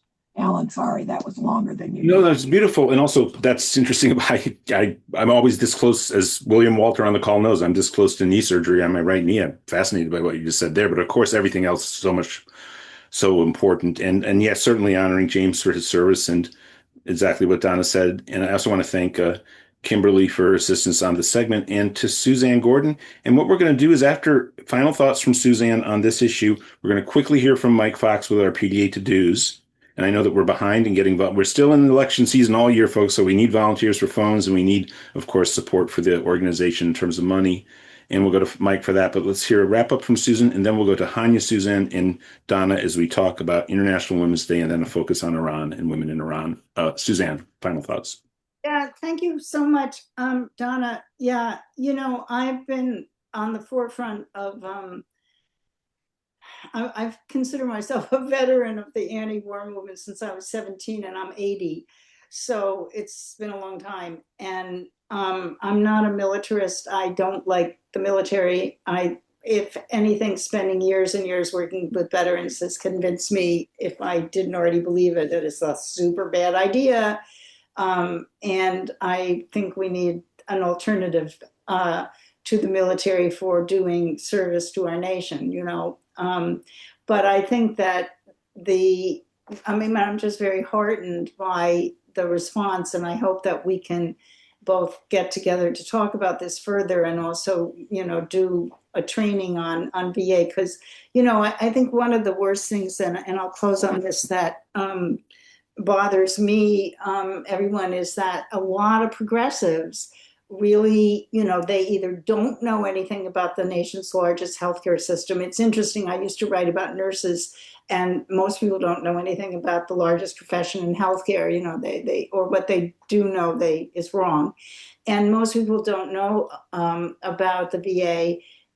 They don't know that it serves all Americans, and they really have bought the purple Kool-Aid, many of them. I can't tell you about, it's a terrible system. They wouldn't listen to the propaganda about Medicare for all or Social Security, but they listen to it about the VA. It kind of knocks me out, and I've learned to be chilled about it and not, like, how can you believe that? It's like, oh, that's so interesting. But I'm really heartened by this conversation. And I hope we can move forward. And I really think that we have such a very important opportunity in 2026. I think we have to make this an issue in the election. And I think the real danger, if we win, is that the Dems just go back to sort of what I call privatization light. And so I look forward to conversations not only about how we win, but if we do win, what we do to hold them, their feet to the fire. Because thank you so much. There's a lot of money here. There's a lot of money going to these candidates. And let me just end, because this is quite hilarious. I got a call through a friend that I work with, a veteran, from a private equity investment company that researches, where investors should invest their money, asking me, did I think that, these private companies that do veterans exams for their compensation are a good investment bet? I mean, this is and he basically said they are printing money for the private sector. This is a Wall Street guy who was actually shocked at the profit margins that these companies were making, corporate companies, healthcare companies were making on the backs of veterans. I mean, this is a morally neutral person. So we have a lot of work to do and a huge opportunity to do it. But we have to also understand that, it's a bipartisan problem. So thank you so much for giving me this time. Thank you for allowing James to talk. And I really look forward to more conversations. And hold on, we'll be right back. But Mike Fox, thank you so much, Suzanne Gordon. Thank you again, James and Kimberly. I believe it is correct. Yes, Kimberly, thank you. And Mike Fox for PDA to-dos, just an update. And folks, we are way behind in getting people to sign up to Phone Bank, and we're way behind on raising money, which we do need money more than ever, because folks, we have to have a buffer at PDA for just in a nest egg for legal expenses because of the nature of the era we're living in. We have no idea where we may be hit with be undermined. But for all that we do across the country, from the kind of things that are many of our allied organizations are having to face now. Mike Fox. Indeed. And thank you so much to the speakers. I'll make this rapid fire. And here we go. My favorite job of the week, the thank yous. Thank you so much to the following people who have donated today. Thank you, Margaret, for your more than kind $100. Everybody's solidarity, any amount greatly appreciated. But if we could match or beat Margaret's more than kind and Dorothy's more than kind $100, that would be a beautiful thing right now. We want to thank likewise Christy and Samuel and Dr. Sonamore, double doing as always, phone banking and donating. Thank you, brother. And thank you, John, and phone banker Karen, and phone banker William, phone banker Betsy, phone banker Beverly, all these folks double doing, phone banker Aaron, phone banker Newland, phone team's on fire here, phone banker Erica, and Valerie, and Andrew, and phone banker Mary. And I'll say it again because Dorothy's always here. Thank you, Dorothy, for your more than kind $100. And Dr. Deutsch, double doing. And Sharon, and double doing Michael, and Bob, and Michael up in Chicago, who starts us off every week with a kind $5 donation. Thank you so much, Michael, for your consistency. Our goal at the top of the hour was to bring in 20 new phone bankers today. I'm just going to say we're short. So I'm going to toss the link into the chat once again. If you don't see the link, go to pdamerica.org and hit volunteer, donate, or both. Let's make something happen here, gang. Back to you, Alan. Just to frame this, International Women's Day, I always understood to have been something that came out of the Soviet Union. In many respects, it did. In 1922, Lenin, still ahead of the Soviet Union, basically designated what's March 8th on our calendar. I think they still had different calendars there. Maybe they had signed up with the same calendar by the 1922 with the rest of the world. But March 8th became the day for International Women's Day. But I learned recently, and I saw that actually this is on Wikipedia, because I don't think it was here a little while ago, that it actually had its roots in New York City with the Socialist Party of the USA. And it was in 1910 that the people who organized a Day for Women's Wages in the Socialist Party USA in New York City in 1909, brought it to an international conference in 1910, and the socialist movement, international socialist movement, the part of the international that was pretty unified at that point, adopted it in 1910. And by 1917, of course, the Russian Revolution happened. And by 1922, it was made a national holiday in the Soviet Union and was very much celebrated throughout the Cold War and spread across the world. And to some extent was even adopted, as we know, in the United States. And it continued on after that. But as legacies from the Soviet Union go, this is one of the best ones. There are other things that might be good or not good from whatever your perspective on that history is. But this is certainly a good one, and it continues on. And it's a very important day around the world. And it's today. And for today, first of all, I thought maybe, because I didn't ask Suzanne to stay on, I didn't know if she was going to stay on extra for this. If we could go maybe from Suzanne to Donna and then over to Hanieh, and Hanieh can also launch in with its relationship to women in Iran and everything that's going on in Iran, and we can take the conversation from there. But Suzanne Gordon, what has International Women's Day meant for you, or the importance of a day for women's solidarity across the world? I think we need to ask Suzanne to unmute. Please unmute, Suzanne, if you're still with us. Maybe we'll go to Donna. She might have stepped away for a second. Okay. Hi. Sorry. What does International Women's Day mean to me? A whole bunch of mixed up things today. I think, I have memories of the International Women's Day I spent in Cuba, where women gave one another such joy and such kindness that day. And I had never experienced that on March 8th before in the United States. So it was different and it was nice. And it made me dive into it a little more and see what it was all about. It also makes me think about the trouble so many women around the world still have. The trouble we in the United States, women, and the fact that we need International Women's Day. I was talking with a candidate here last week about the fact that, in Colorado, we've never had a woman governor. We've never had a woman United States senator. And we tend to watch something happen as women rise to power here. And I don't think that, and I don't often, because I hang out with a lot of really good men, I think, but there is a good old boys network. And I'm telling you, when a woman gets to a certain stage of power, and it's almost an unspoken thing, the men in the media, the men in the, they all work together to make sure the male rises above somehow, takes the power. And I get really tired of that, really tired of it, because it feels like, and again, I hang out with, I think, some really, really great guys. But wow, it feels like you men like war an awful lot. And I'm really not, I don't like war at all. And I know a lot of women who don't want to send their kids into war anymore, ever. And so it's kind of a muted thing today when I think about it being International Women's Day. Of course, I'm thinking about the women in Iran. How are they keeping their babies and their kids safe from what's raining down from the sky? And how do any of us forget that? How do the rest of we women forget that that's happening to women? We can't. I can't.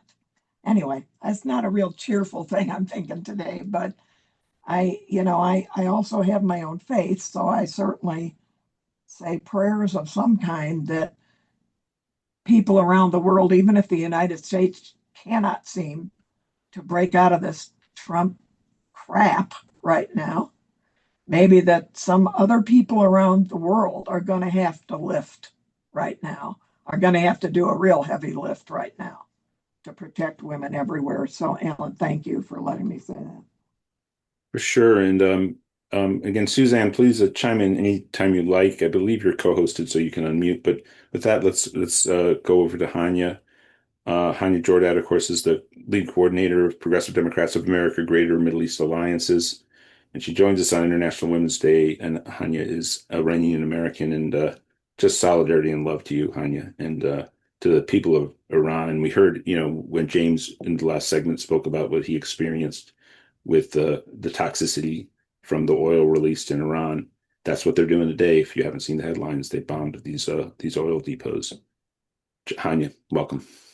Thank you, Alan. Thank you to PDA family for this opportunity to talk about my beloved country that's under fire right now.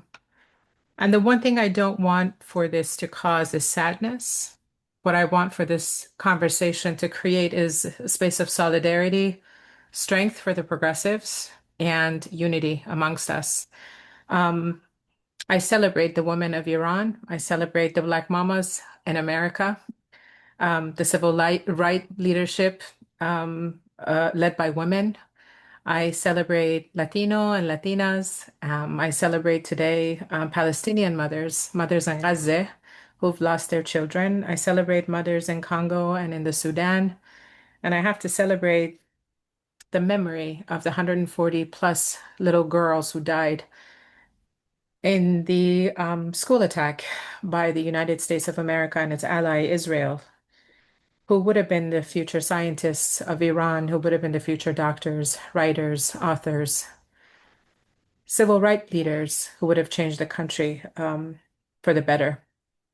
I do also have to echo what you said, Donna. Every day is Women's Day. Every day, women need to be celebrated for our resistance, for our strength, for the way we nurture the world, and the way we nurture others, sometimes to our own detriment. I do want to talk a little bit about Iran's situation right now because it's heavy on my heart. We gather in a safe community here in safety, thousands of miles away, when we know a war is unfolding that could reshape the entirety of the Middle East. And yet most Americans are only hearing fragments of the story.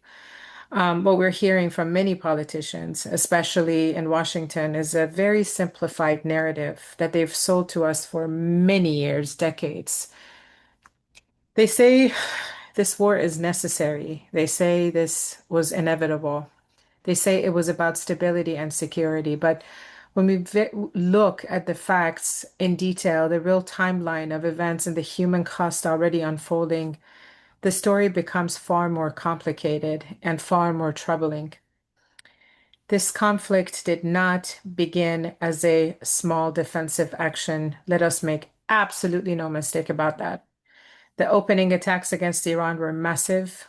Hundreds of coordinated strikes targeting military installation, missile facilities, infrastructures, senior leadership, and it resulted in the killing of Ayatollah Khomeini.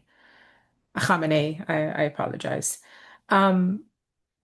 Although many people are happy about the result of that assassination, Iran is in turmoil at the moment. From the very beginning, some leaders in Washington openly talked about something much bigger than deterrence. They talked about a regime change, about overthrowing a government through military force. This is how they sold this war to us, liberating a country already hurting for 47 years plus by bombing and military forces.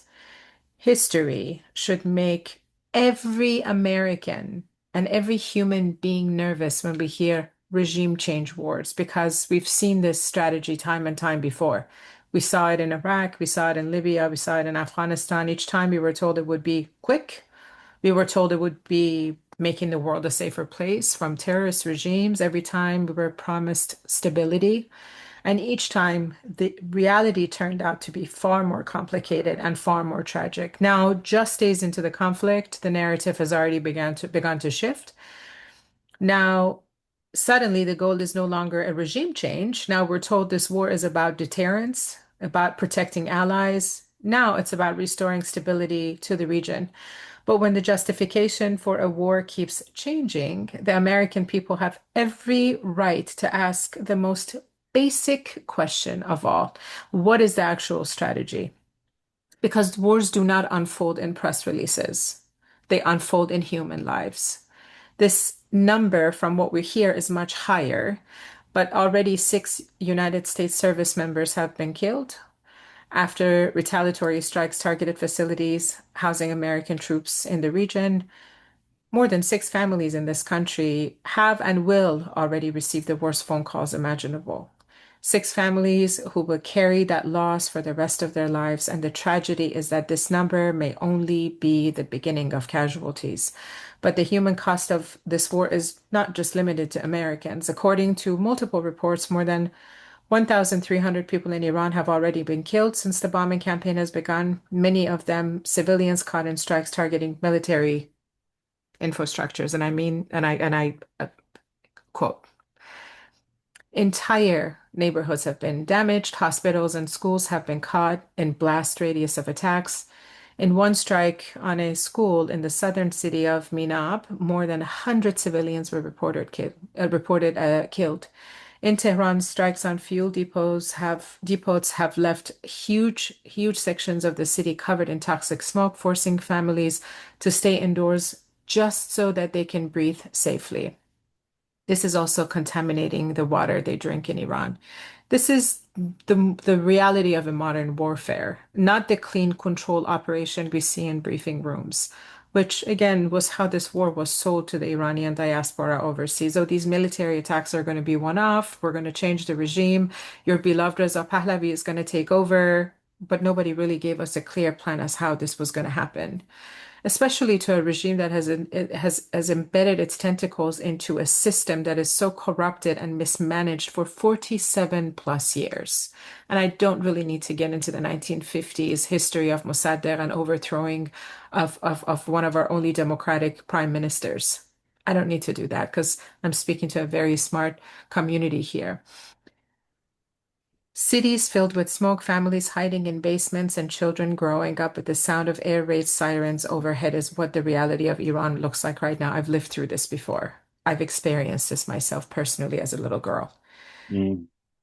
And the war is not contained to one country. We know this already. Iran has responded immediately with hundreds of drones and missiles targeting cities across Israel. Missile attacks striking have hit areas around and inside Tel Aviv, Haifa, and Jerusalem.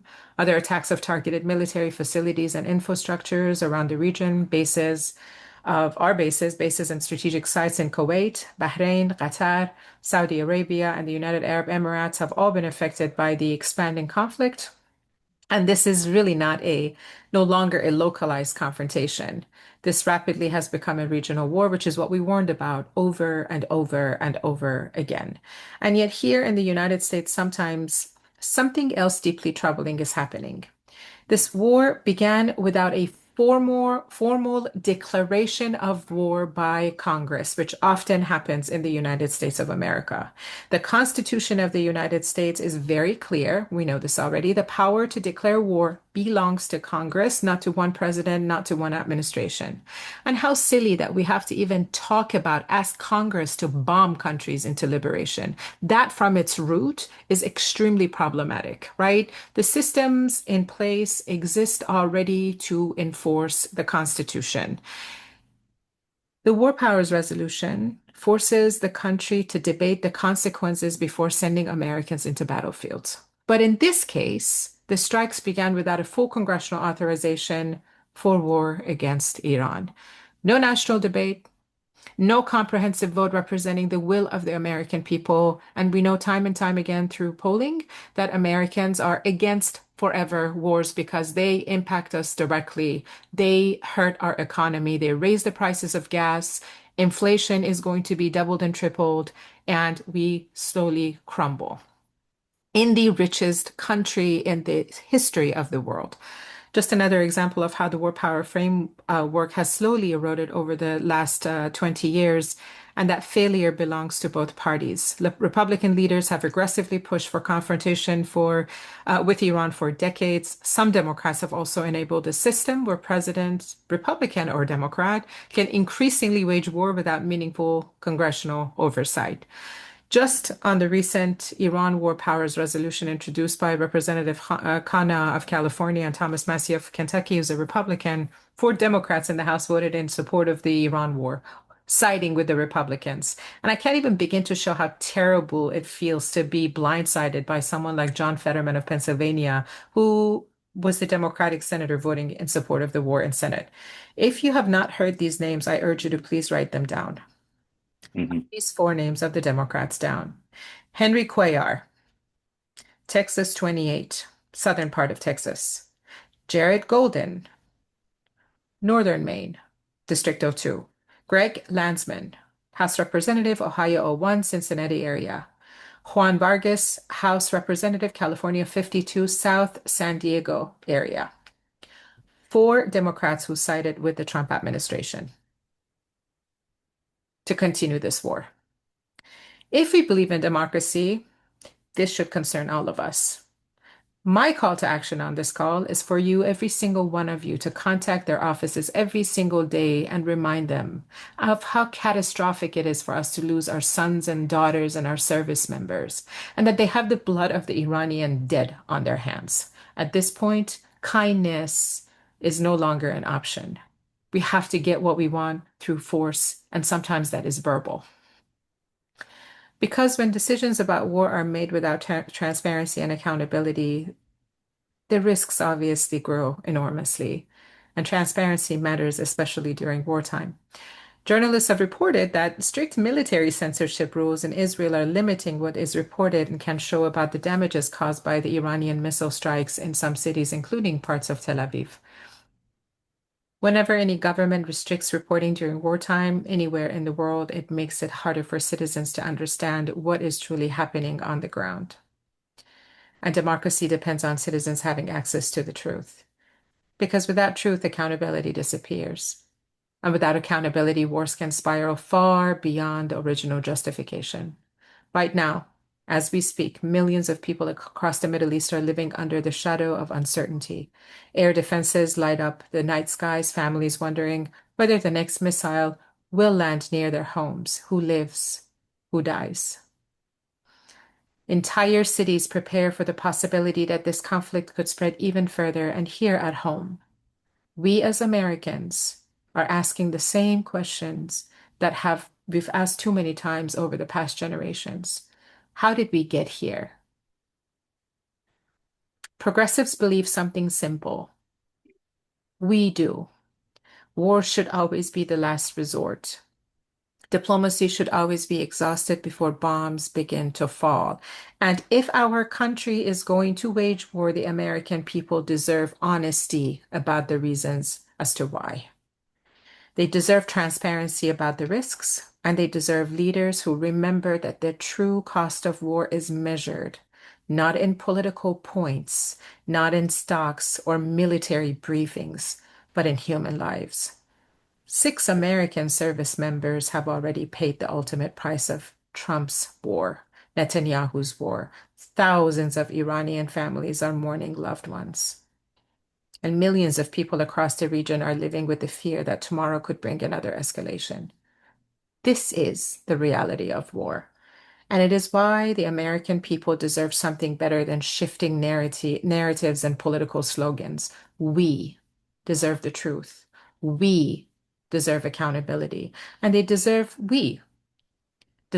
a foreign policy guided not by ideology or political theatrical shows, but by the simple belief that human life anywhere in the world is precious.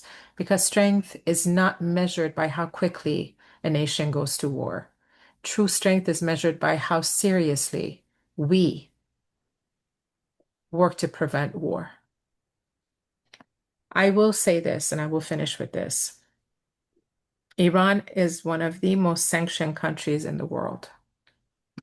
Trump administration left the JCPOA during his first term as president. Now they want to scare us about nuclear power, nuclear weapons, right? Well, didn't they hit all of our sites during the 12-day war? Don't we have the right to ask these questions? And let me be very clear.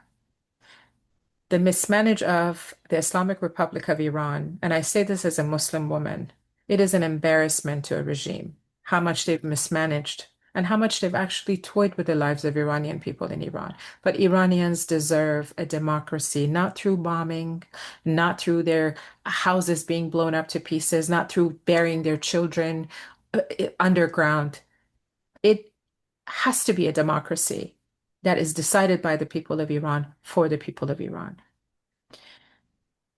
And one thing I forgot to say, because I am very much in the belief that the more Epstein files come out and resurface, the more cities will get bombed. Now we're talking about Cuba.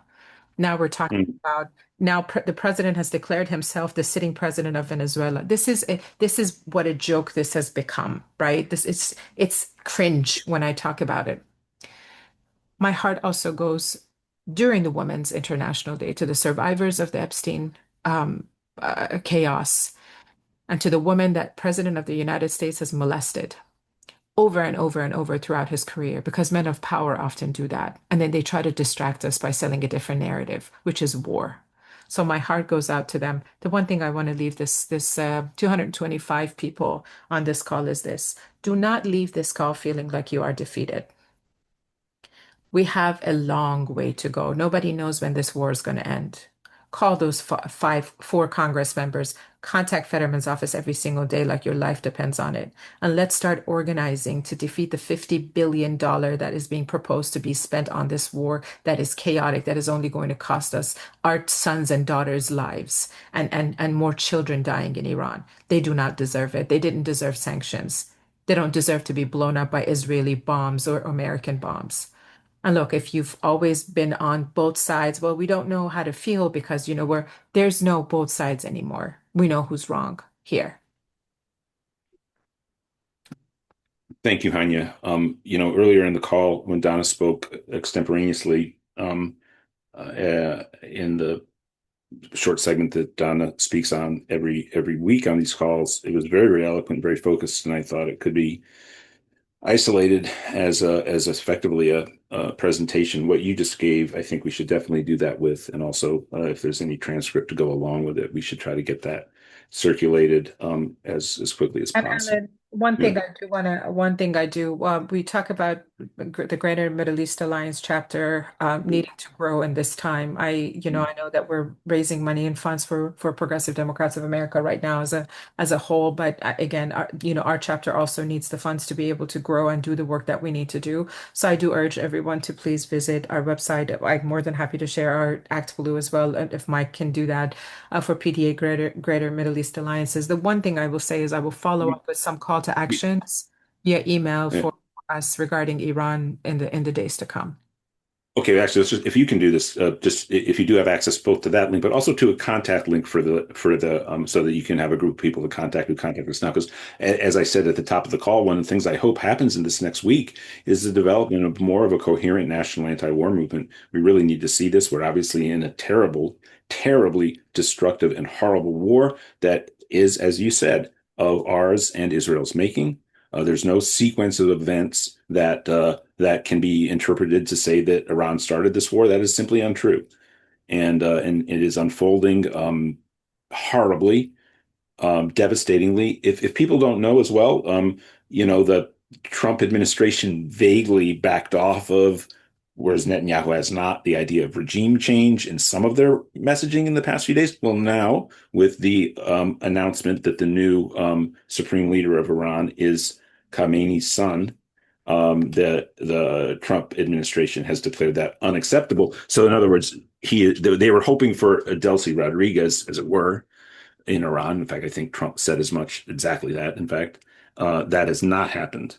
Explicitly not happened, and the choice of Khamenei's son as the new supreme leader will be seen as the drive will be to again decapitate the leader. That seems clear now as of today going forward. Donna Smith, your thoughts? Yeah, Hanieh, thank you for all that you said about your country, your home country. It's horrible, but I agree with Alan. The peace movement in the United States needs to step up and step up loudly. I can hope that the No Kings event coming up on the 28th will include a significant portion of people who are opposed to any war, and certainly this war. I mean, this one was so ridiculously obvious that we wanted to start it. It was planned with Trump and Bibi together planning it, And that's horrific to me all by itself. Just horrific. Yeah. And then I don't know about the rest of you, but sometimes, and maybe it's because I'm too hooked in, I don't know, but sometimes it feels like the world's going on and you're wondering how. How does everybody just go on watching a ball game or do something when they know we are a part of killing people? Yeah. It's real hard for me to do that. I don't know if anybody else feels that, but I do. I think if I can address this as someone who's I've just what I really recommend here, and this is something that I've been kind of talking to the women leadership in our diaspora, because there's many Iranian women who are serving as elected officials now, and including Yasmin Ansari, who I don't align with on many issues, pertaining to Israel-Palestine, but she has been one of the strongest voices in the progressive, and not in the progressive space, but in Congress right now, trying to push for this war powers resolution, pushed for the war powers resolution. And we have a good bond. We don't agree on many things, but there are many things that we also agree on. So I think the one thing that I would recommend is reach out to your Iranian community, fellow folks who send flowers to people who are your heroes, who've been fighting for, this war powers resolution to pass, especially Representative Khaneh, Massi, and the Democrats who did vote in support and in favor of it. They may have been apprehensive at first, but I think, there is also a push to ensure that we the progressives, especially the younger candidates running in certain districts, are actually challenging some of the Democrats who may have said, hey, no, like we have Oliver Larkin right now running in Florida. Moskowitz was not a pro-war powers resolution, but because Oliver is gaining momentum in Florida, now Moskowitz has no choice but to say, I support this movement, right? I support a war powers resolution, right? So thanking people who do the right thing, reaching out to people who are going through it just to say, hey, I just want to do a quick mental check to make sure you're okay. And I think one of the things that has divided the diaspora and the Iranian community so much is that many monarchists who are supporting the war with Iran are a little bit louder than the rest of us progressives who say you cannot bomb your way to democracy, right? 2 years ago, during the Women Life Freedom movement, a lot of us were branded as regime apologists if we said, look, you can't, there's something not right about this that's happening. This movement is being hijacked by outside forces, when it's supposed to be a neutral movement on the ground. And many of us were silenced into saying, hey, we're not going to touch this anymore, because, our lives are getting threatened by our own Iranian community, right? But what I'm urging you now to do is to speak louder than the pro-war movement in some of these spaces. I'm urging you to. And how is the Iranian community now, Hanieh? How is it now? Extremely divided. I mean, I have to tell you from personal experience, I have my own family members who live in Iran who are happy about what's happening. And then you have my other side of the family that's mourning. And we haven't, the family got together the other day, and I don't know if it was a coincidence, but all of us had on black, right? And we all looked at each other as if we're mourning all together, right? Whether people of Iran die at the hands of Basij, which is the Iranian government, right? Or whether it's US bombs falling, it's our country, men and women suffering. And they suffered so much through sanctions and starvations. That is not the story that people hear in the media in America. People don't hear about the impacts of the sanctions. All they see is the regime was okay, yes, there was mismanagement. The regime has done horrible to the people of Iran. Similar to Cuba. But does that justify blowing up schools? Does that justify starvation of 90 million? Of course not. You and I know that. Most progressives would say that. No. But it's more important right now than ever, Donna, to put pressure and apply pressure for our members of Congress to say absolutely not to the money that is being allocated to this war. I will have a call to action that is going to be sent out to you all from Middle East Alliances that's going to outline some of the things that we should really be looking for and forward to doing in the next few weeks to make sure. I mean, the war powers was a failure, unfortunately. But do contact those 4 Congress members every single day and remind them, if this was your son and your daughter fighting this war, would you vote differently? I do have to chime in because of the time, everybody, but Persian culture is an ancient culture. It's a phenomenal culture. It gave the world so many things. Really gave the world chess, if you don't know that, folks. So, apparently launched in a part of India not far from there, but really refined and developed in Persia. Just one example. And as Hanieh knows, my closest friend in Southern California who lives here now is Persian American. And of course, he's going through this despair over this too. It's a little bit lost for words because unfortunately, I sort of have an obligation to our staff to wrap this in 60 seconds, which I can't do.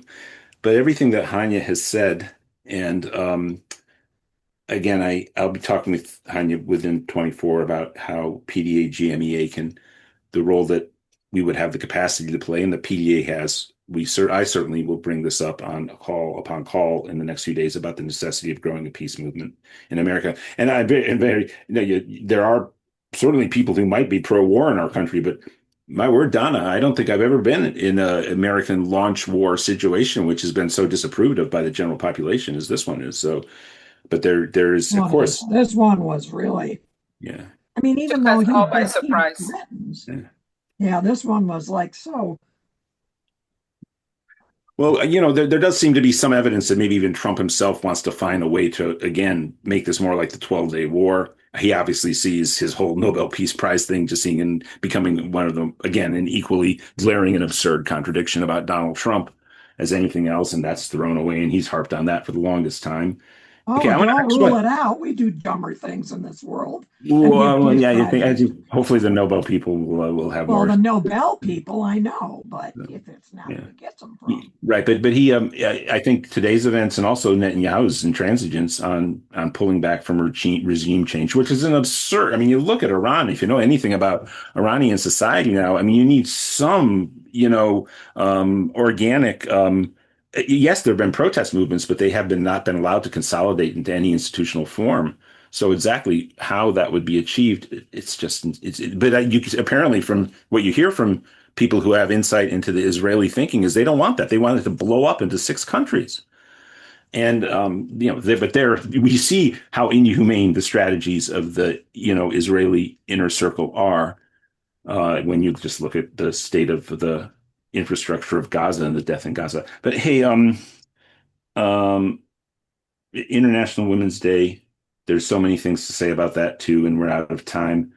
I certainly did want to highlight and thank you for bringing up the survivors, but in light of the survivors and where we are on that issue, the Trump election and the Trumpian movement sparked an entire right-wing movement in the country, very much supported by tons of money from the far right oligarchic class and supporting these things like Ben Shapiro, on and on.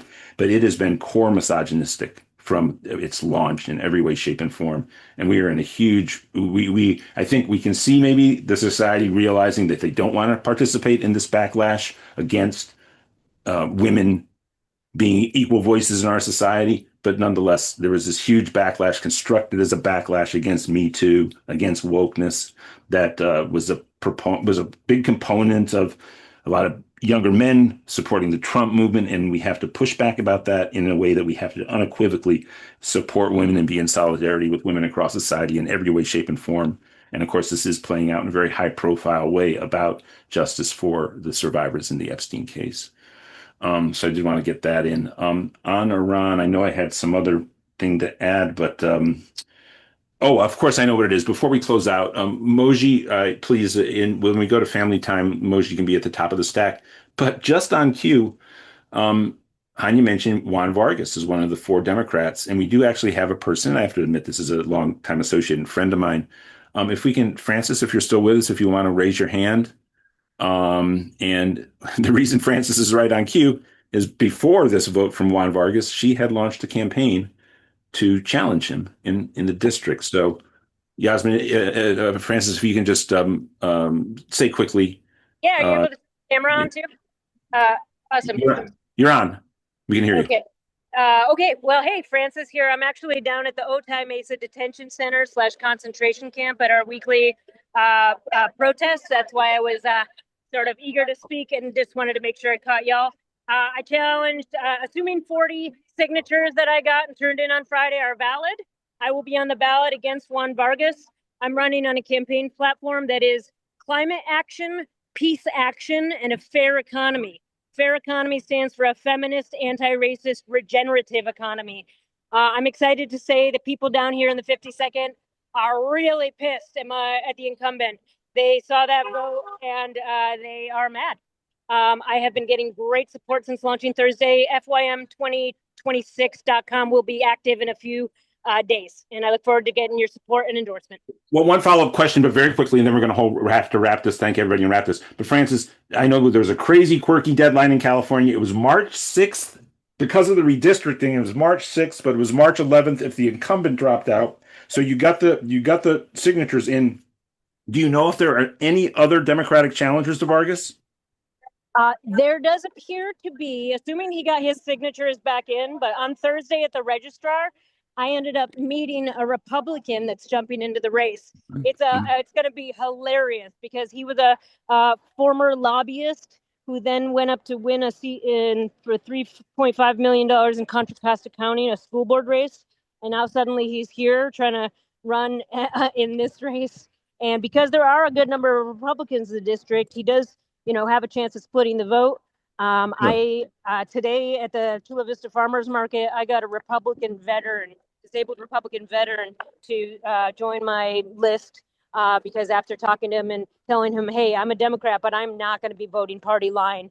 I do support the veterans, and the cuts to the VA right now are absolutely horrific. And so I really appreciated the person speaking earlier, and I'm definitely look forward to joining that campaign as well. Well, thank you so much, Yasmin. Of course, sorry, I'm sorry, Francis. Francis Yasmin Motiwala. Yeah. Thank you. Is a friend of mine, and in fact, we were walking the halls of Congress not that long ago. Remember, we dropped into Massey's office and we thanked him. I think we were probably among the first progressives to do that. I'm sure many of us have done that since. So, yes, so we'll be back in touch with Francis. I just wanted to highlight that because it was so right on cue. We didn't take any questions today. If you have questions, raise them in family time. We're about to go to it. I want to thank Hanieh so much for her presentation. I want to thank Donna Smith for sticking with us for the whole full 2 hours. Thank you so much, Donna. Of course, I want to thank Suzanne for her incredible presentation on the VA, and James, who was with her, and Kimberly as well. And then all the way back to Rodney Sadler. That seems almost like 2 days ago right now.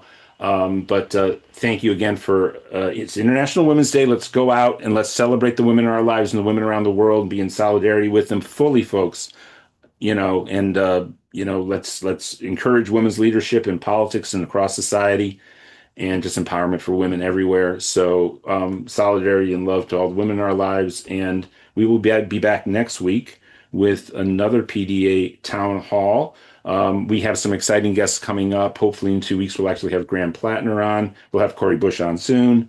And Donna, thank you so much.